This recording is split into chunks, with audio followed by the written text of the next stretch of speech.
జిల్లా ప్రగడవరం 2 సచివాలయం పరిధిలోని మరియన్నపేట గ్రామ ప్రజలు రోడ్డుపై బఠాయించిన వైనం నిన్నటి నుంచి కరెంటు లేక నానా అవస్థలు పడుతున్న గ్రామ ప్రజలు కనీసం త్రాగునీరు సదుపాయం లేక చంటి పిల్లలతో రోడ్డెక్కిన గ్రామస్తులు మాకు కరెంటు కావాలి అంటూ రోడ్డుపై బఠాయించిన వైనం. మాకు నిన్నటి నుంచి కరెంట్ లేదు. లైన్ మ్యాన్ గారు వచ్చి చూస్తున్నారు, వెళ్ళిపోతున్నారు. మాకు చూసి వెళ్ళిపోతున్నారు కానీ మంచి బిందెలు పట్టుకొని తిరుగుతున్నారు. ఇప్పుడు వరకు ఈ దగ్గర లేక బోర్డు కూడా లేవు, ఏది కరెంట్ కూడా రావట్లేదు. మా కరెంటు రప్పించేటట్టు చూడండి, చెప్పండి. చూడండి కొద్దిగా మంచిలు తెచ్చుకోవడానికి దగ్గరలో దారి లేదు మాకు. ఎంత దూరం వెళ్ళి మేము మంచిలు తెచ్చుకోవాలి? నిన్న నుంచి చచ్చిపోతున్నాం మేము. ఈ చిన్నపిల్లలు ఏం చేయాలా?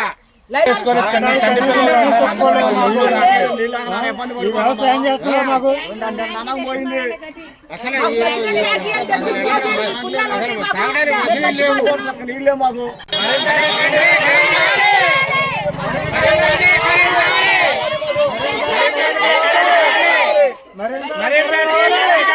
రెండు రోజులైంది,